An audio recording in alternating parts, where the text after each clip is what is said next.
નમસ્તે મિત્રો, સ્વાગત છે આપનું આઈ એમ ગુજરાતના અમેરિકા સ્પેશિયલ બુલેટિનમાં. મંગળવાર મે 27ના બુલેટિનમાં વાત કરીશું સ્ટુડન્ટ વિઝા પર યુએસ જનારા ઇન્ડિયન્સને અપાયેલી વોર્નિંગની. જાણીશું કે એક સમયે ટ્રમ્પના ખાસ કહેવાતા વિવેક રામાસ્વામીનો હવે કેમ દાવ લેવાઈ રહ્યો છે. તેમજ વાત એક એવા ઇન્ડિયનની કે જે અમેરિકાના વિઝિટર વિઝા માટે અપ્લાય કર્યા બાદ હવે બરાબરનો ફસાયો છે. તેમજ જોર્જિયામાં શૂટ કરી દેવાયેલી એક ગુજરાતી મહિલાના પરિવારની વાત કે જેમને 7 વર્ષ બાદ પણ ન્યાય નથી મળ્યો. અને આ સિવાય સમાચાર અમેરિકામાં અસાલમ માંગનારા એક આઈપીએસ ઓફિસરના. જોઈશું કે ટેનેસીમાં રહેતા એક ગુજરાતી ઘરેથી નીકળ્યા બાદ કયા સંજોગોમાં મોતને ભેટ્યા. અને કેનેડા પહોંચ્યાના ગણતરીના દિવસોમાં જ ગુમ થઈ ગયેલા એક ઇન્ડિયન સ્ટુડન્ટની વાત આજના આ બુલેટિનમાં. અમેરિકામાં ભણતા ઇન્ડિયન સહિતના ઇન્ટરનેશનલ સ્ટુડન્ટ્સને હવે એક નવી વોર્નિંગ આપવામાં આવી છે, જેમાં તેમને વિઝાની શરતોનું ચુસ્ત પાલન કરવા માટે તાકીદ કરાઈ છે.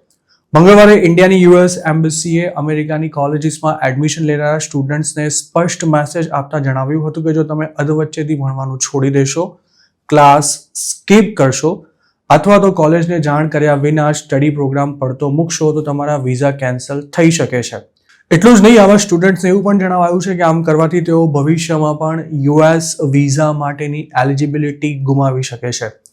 આમ તો સ્ટુડન્ટ્સ માટેના આ નિયમો આજકાલના નહીં પણ વર્ષો જૂના છે, પરંતુ હવે તેનું ખૂબ જ સખ્તાઈથી પાલન કરવામાં આવી રહ્યું છે અને તેના નામે સ્ટુડન્ટ્સના સ્ટેટસ કેન્સલ કરી તેમને અમેરિકા છોડી દેવાની નોટિસ પણ ઇસ્યુ કરવામાં આવી રહી છે.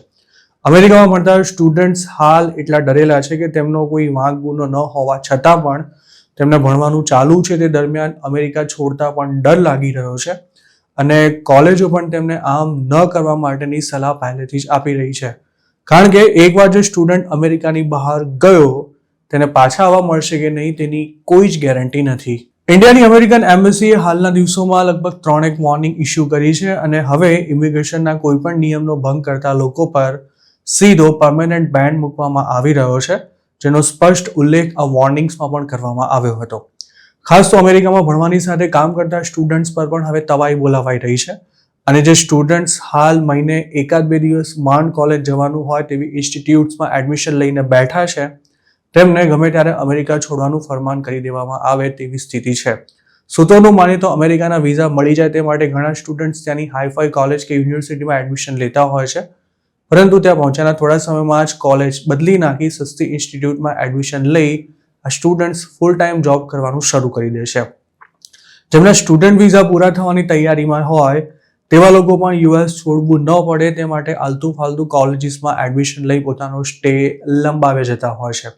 સૂત્રોનું તો ત્યાં સુધી પણ કહેવું છે કે ઘણા વર્ષોથી વિઝિટર વિઝા પર ફેમિલી સાથે અમેરિકા ગયેલા ઘણા ગુજરાતીઓએ પોતાનું સ્ટેટસ ચેન્જ કરાવી સ્ટુડન્ટ વિઝાનું કરાવી દીધું છે અને તેઓ ખરેખર ભણતા તો હોતા જ નથી. આ ઉપરાંત અમેરિકામાં પાછી એવી કોલેજીસ પણ ચાલે છે કે જે આવા સ્ટુડન્ટ્સને જ એડમિશન આપતી હોય છે અને આ સ્ટુડન્ટ્સ પાછા પૈસા આપીને પોતાના અસાઇનમેન્ટ્સ પણ બહાર જ તૈયાર કરાવી લેતા હોય છે. જેમ વિઝિટર વિઝા પર અમેરિકા જઈને ઘણા ગુજરાતીઓ ગાયબ થઈ જાય છે, તેમ સ્ટુડન્ટ વિઝા પર પણ ત્યાં ગયા બાદ પાછા ન આવનારા લોકોનો આંકડો ઘણો મોટો છે. અમુક ગુજરાતી સ્ટુડન્ટ્સે તો અમેરિકામાં યુ વિઝા માટે ફેક રોબરીની ગોઠવણ કરાવીને કાયમ માટે ત્યાં રહેવાની વ્યવસ્થા પણ કરી લીધી છે.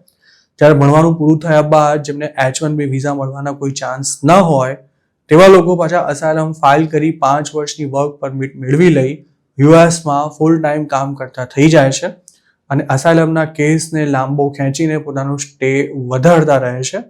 તેમજ ફેક મેરેજ, ફેક રોબરી કે પછી બીજી કોઈ તરકીબથી ગ્રીન કાર્ડનો પણ મેળ પાડી દે છે.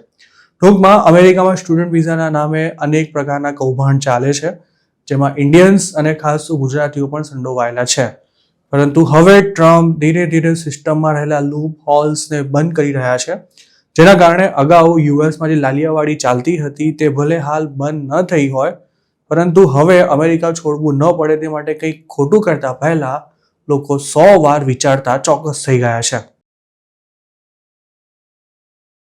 ડોનાલ્ડ ટ્રમ્પે પોતાના પ્રેસિડેન્ટ બનતા જ અમેરિકામાં જોબ્સની ભરમાર સર્જાશે તેવી વાતો કરી હતી, પરંતુ તેનાથી ઉલટું હાલ વોલમાર્ટ સહિતની કંપનીઝ છટણી કરી રહી છે અને લોકો ટ્રમ્પને સવાલ પૂછવાને બદલે H-1B વિઝાને સપોર્ટ કરનારાઓ પાછળ હાથ ધોઈને પડી ગયા છે, જેમાં ટ્રમ્પના એક સમયના ખાસ વિશ્વાસુ ગણાતા અને હાલ તેમનાથી કદાચ દૂર થઈ ગયેલા વિવેક રામાસ્વામીનો પણ નંબર લાગી ગયો છે.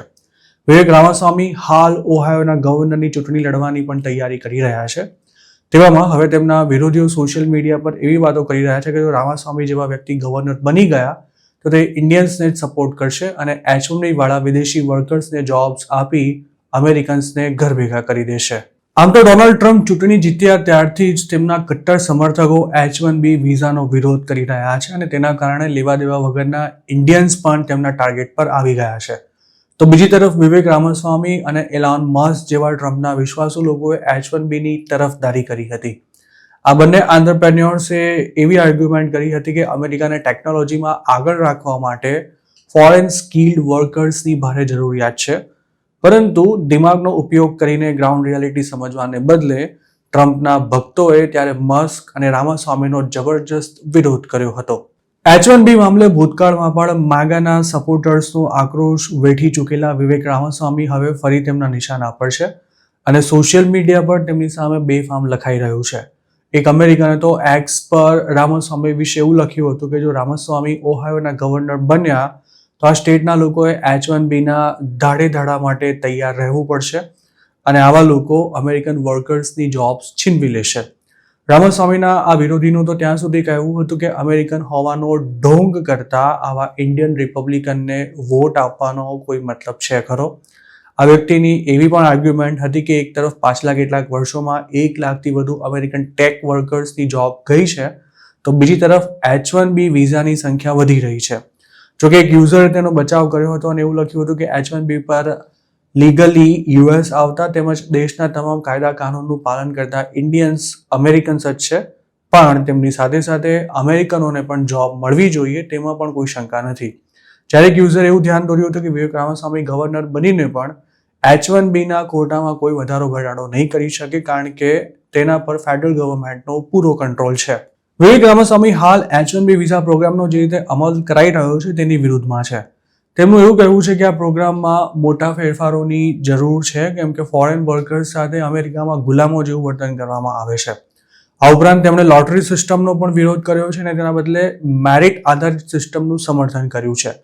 વિવેક રામાસ્વામી ટ્રમ્પના ખાસ વિશ્વાસુ હતા અને સરકારમાં તેમને મહત્વનું ડિપાર્ટમેન્ટ મળશે તેવી પણ અપેક્ષા રાખવામાં આવી રહી હતી. તેમને એલોન મસ્કની આગેવાનીવાળા ડિપાર્ટમેન્ટ ઓફ ગવર્મેન્ટ એફિશિયન્સીમાં સામેલ કરવામાં આવ્યા હતા, પરંતુ ટ્રમ્પે સત્તા ગ્રહણ કરી તેના પહેલા જ તેઓ તેમાંથી નીકળી ગયા હતા અને પોતાના હોમ સ્ટેટ ઓહાયોના ગવર્નરની રેસમાં સામેલ થયા હતા.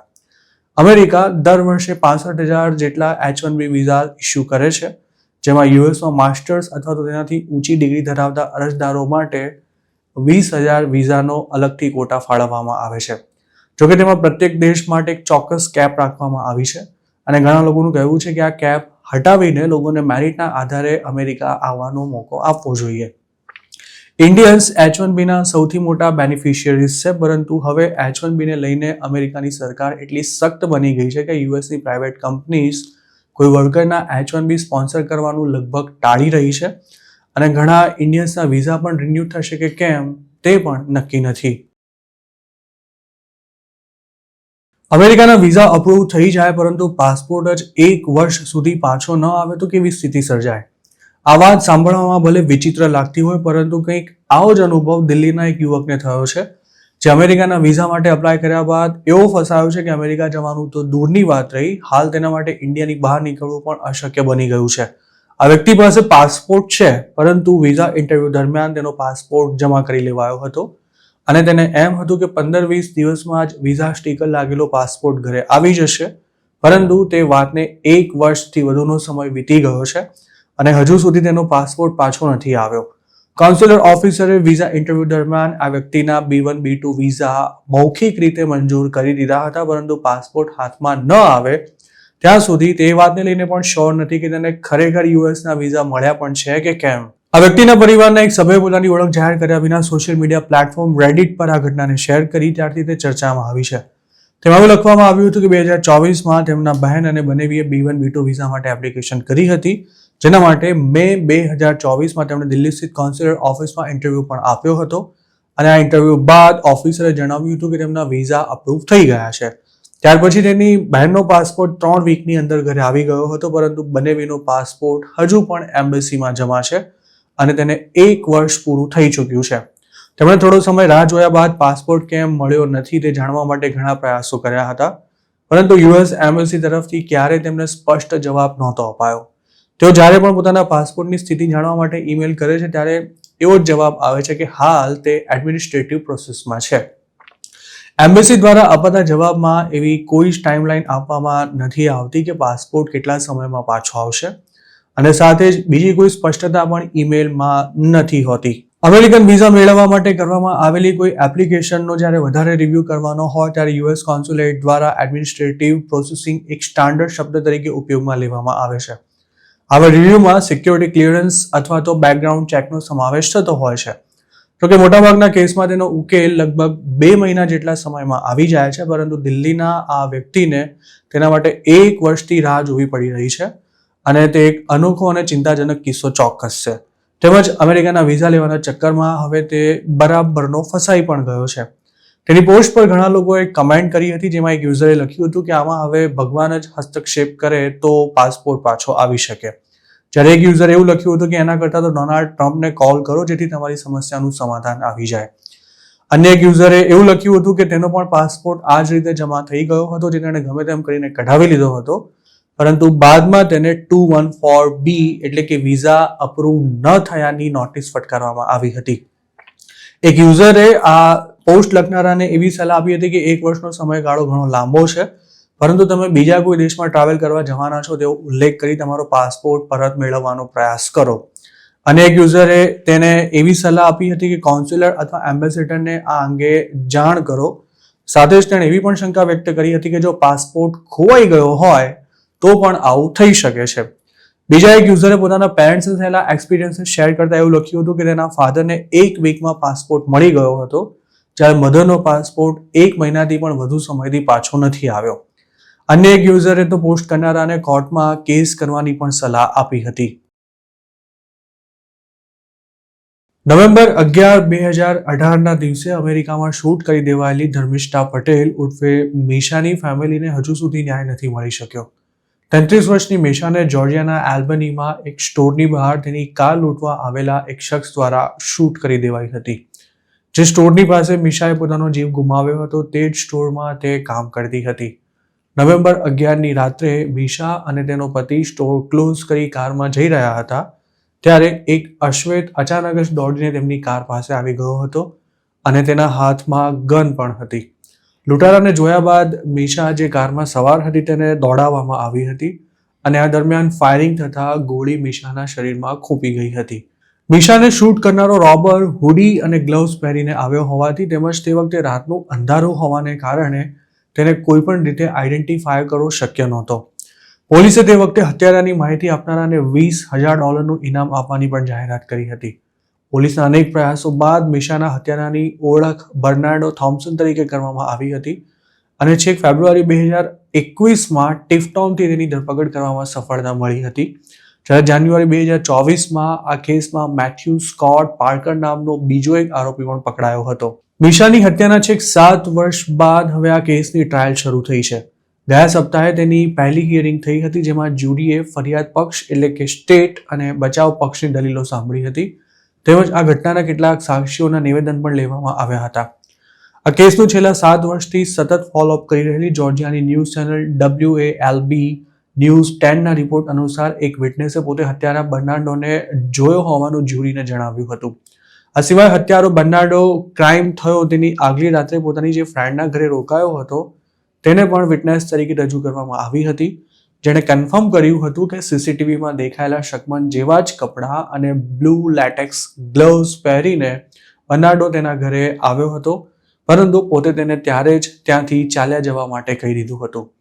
આ કેસની ટ્રાયલ હજુ ઘણો લાંબો સમય ચાલવાની છે અને મીશાના હત્યારાને સજા સંભળાવાય ત્યાં સુધીમાં તો કદાચ 2025 પૂરું પણ થઈ જશે.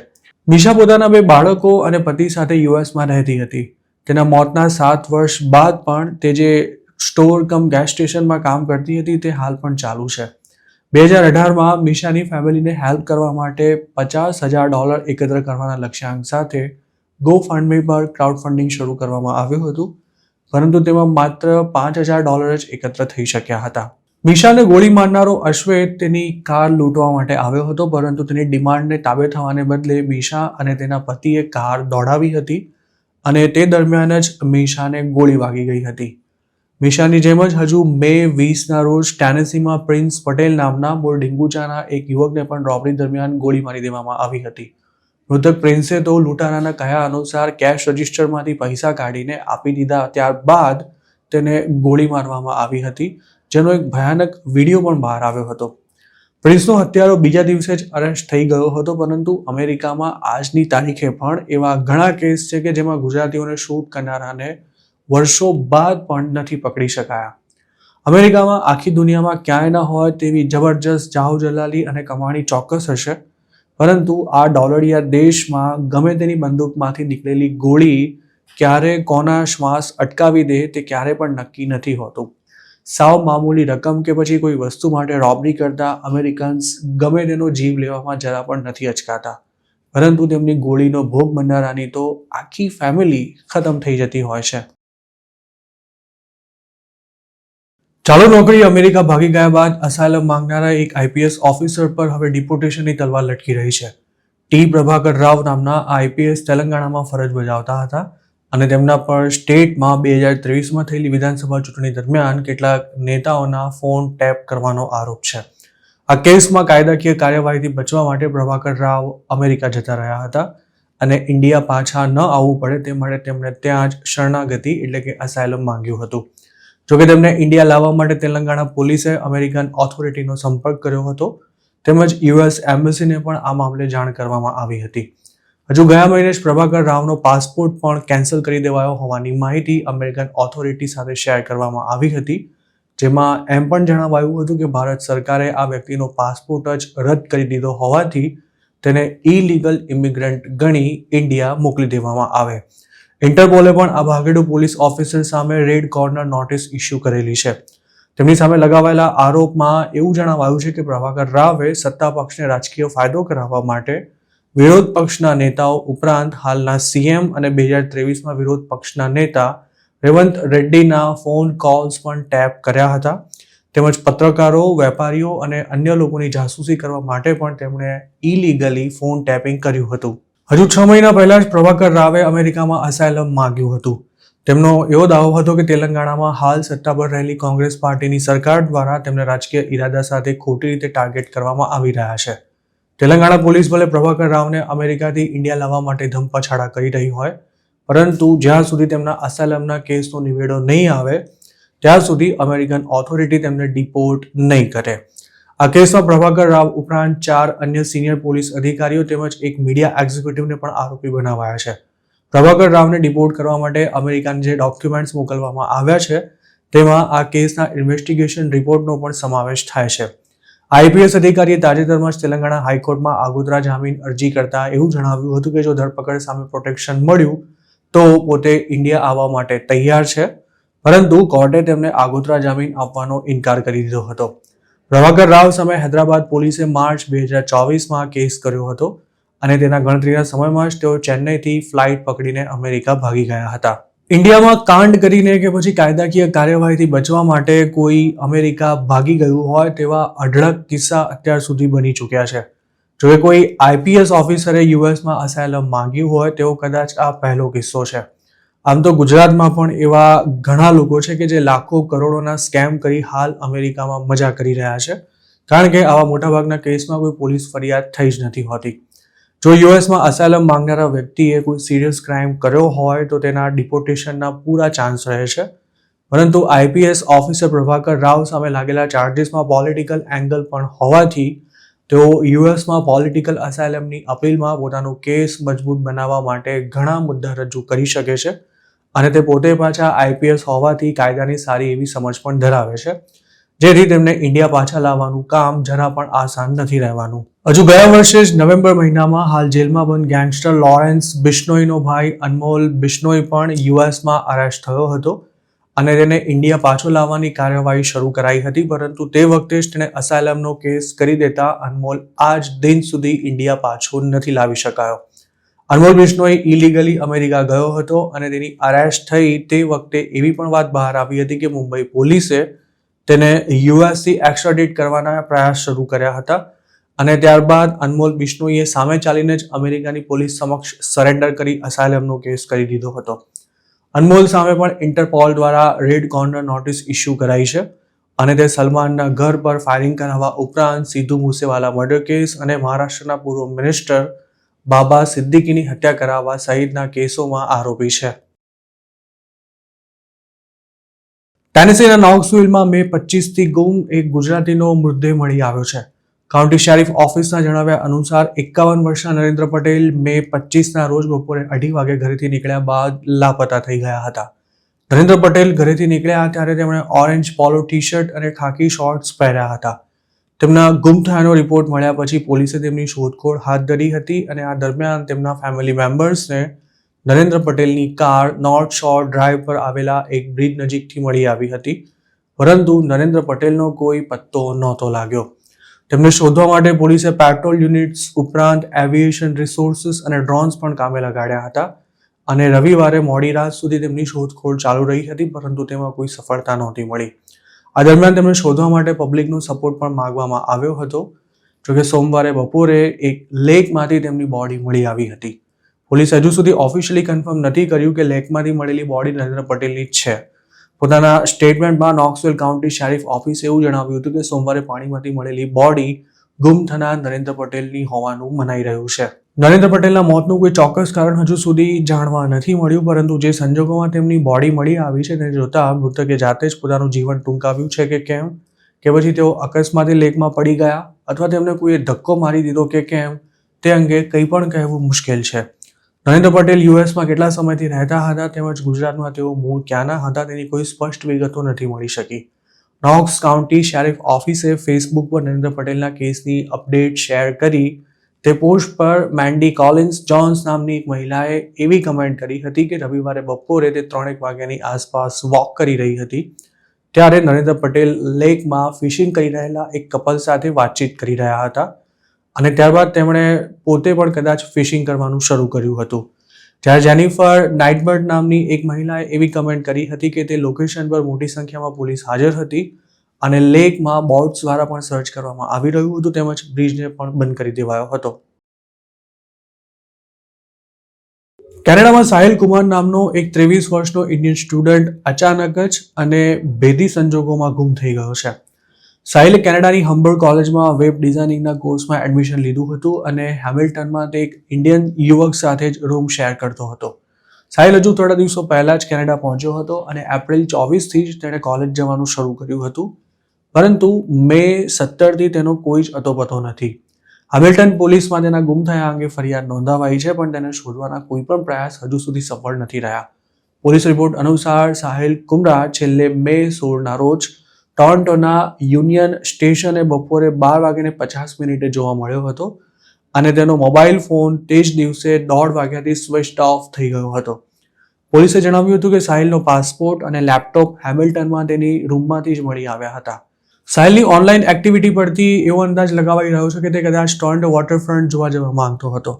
સાહિલ ગુમ થયો તે સમયે તેને કોઈ શારીરિક કે માનસિક તકલીફ હોય તેવું પણ સામે નથી આવ્યું. યુપીના દાદરીના રહેવાસી સાહિલના પિતા આર્મીમાં હવલદાર હતા. સાહિલની ફેમિલી હાલ યુપીના ભિવાનીના નંદગામમાં રહે છે. તેના કાકા અક્ષયે મીડિયા સાથે વાત કરતા એવું જણાવ્યું હતું કે સાહિલને વિદેશ મોકલવામાં લગભગ 35થી 40 લાખ રૂપિયાનો ખર્ચો થયો હતો. તેના પિતા 2021માં આર્મીમાંથી રિટાયર્ડ થયા હતા અને દીકરાને કેનેડા મોકલવામાં તેમણે પોતાની તમામ બચત અને રિટાયરમેન્ટ ફંડ ખર્ચી નાખ્યા હતા. અક્ષય એમ પણ કહ્યું હતું કે પરિવારમાં સાહિલના પિતા હરીશ કુમાર ઉપરાંત માતા સુનીતા દેવી અને નાનો ભાઈ નિલેશ છે. સાહિલના ગુમ થયા બાદ પણ તેમની હાલત રડી રડીને ખૂબ જ ખરાબ થઈ ચૂકી છે. સાહિલના પિતાએ કેનેડાની પોલીસને ઈમેલ લખી પોતાના દીકરાને શોધવા માટે વિનંતી કરી છે અને ઇન્ડિયન એમ્બસીને પણ સાહિલને શોધવામાં મદદ કરવા માટે અપીલ કરવામાં આવી છે. હેમિલ્ટન પોલીસે કેનેડાની ઇન્ડિયન કોમ્યુનિટીને ગુરુદ્વારાઓની તપાસ કરવા માટે કહ્યું છે. પોલીસનું માનવું છે કે સાહિલે ત્યાં આશરો લીધો હોઈ શકે છે. પોલીસ અધિકારીઓએ એમ પણ જણાવ્યું હતું કે સાહિલ જ્યાં ગુમ થયો હતો તે વિસ્તારથી વધારે પરિચિત નહોતો, એટલે કદાચ તે રસ્તો ભૂલી ગયો હોય તેવી પણ સંભાવના છે. કેનેડામાં ઇન્ડિયન સ્ટુડન્ટ સામે હેટ ક્રાઇમ વધી રહ્યો છે, જેના કારણે ત્યાં ભણતા સ્ટુડન્ટ્સની ફેમિલી સતત ચિંતામાં રહેતી હોય છે. ગત એપ્રિલ મહિનામાં પંજાબના આપના નેતાની કેનેડાના ઓટાવામાં ભણતી દીકરી વંશિકા સૈની ગુમ થયાના 4 દિવસ પછી એક બીચ પરથી મૃત હાલતમાં મળી આવી હતી. ડિસેમ્બર 2024માં ઇન્ડિયન સ્ટુડન્ટ હર્ષદીપ સિંઘની કેનેડામાં ગોળી મારીને હત્યા કરી દેવાઈ હતી. આ સ્ટુડન્ટ ત્યાં ભણવાની સાથે સાથે સિક્યોરિટી ગાર્ડ તરીકે પણ જોબ કરતો હતો. તેના થોડા દિવસ પહેલા ઓન્ટારિયોના સનિયર સિટીમાં 22 વર્ષના સ્ટુડન્ટ ગુરાશિષ સિંઘની ચાકુ મારીને હત્યા કરી દેવાઈ હતી. આ બંને કેસમાં આરોપીઓની ધરપકડ થઈ ચૂકી છે, પરંતુ વંશિકાના મોતનું રહસ્ય હજુ સુધી નથી ઉકેલી શકાયું. ત્યારે હવે સાહિલ રહસ્યમય સંજોગોમાં ગુમ થઈ જતા અનેક શંકા કુશંકાઓ ઊભી થઈ છે. સાહિલને કોઈ આર્થિક સંકળામણ હતી કે પછી કેનેડામાં ભણવાની સાથે જોબ કરવાનું તેના પર પ્રેશર હતું કે કેમ, તેની કોઈ વિગતો નથી મળી શકી. સાહિલના પેરેન્ટ્સ જેવા હજારો ભારતીય મા બાપ પોતાની પાસે જે કંઈ હતું તે બધું જ દાવ પર લગાવવાની સાથે લોન લઈને પણ સંતાનોને વિદેશ ભણવા માટે મોકલી રહ્યા છે. પેરેન્ટ્સને એમ હોય છે કે વિદેશ જતાં જ તેમના દીકરા દીકરી ડોલર કમાવામાં લાગી જશે, પરંતુ તેમને ત્યાંની રિયાલિટીની કોઈ સમજ કે અંદાજ હોતા જ નથી. જેના કારણે કેનેડા જેવા દેશમાં સર્વાઈવ થવાની સાથે મા બાપની અપેક્ષા પૂરી કરવાનું પણ સંતાનો પર ભયાનક પ્રેશર સર્જાય છે અને ક્યારેક તેના કારણે જ તેઓ અંતિમ પગલું ભરવા માટે પણ મજબૂર થઈ જતા હોય છે. તો મિત્રો, આ હતા અમેરિકાના આજના મુખ્ય સમાચાર. આપને જો મારી રજૂઆત પસંદ આવી હોય તો આ વિડીયોને લાઇક અને શેર કરવાનું તેમજ આઈ એમ ગુજરાતી યુટ્યુબ ચેનલને સબસ્ક્રાઇબ કરવાનું ભૂલશો નહીં, કારણ કે આ ચેનલ પર આપને મળશે અમેરિકામાં રહેતા ગુજરાતીઓ માટેના મહત્વના સમાચાર અને તે પણ આપની પોતાની ભાષામાં. આપ જો અમારી સાથે કોઈ ટિપ શેર કરવા માંગતા હો તો હાલ સ્ક્રીન પર દેખાઈ રહેલા વોટ્સએપ નંબર પર પણ અમારો સંપર્ક કરી શકો છો. આપની ઓળખ ગુપ્ત રાખવામાં આવશે.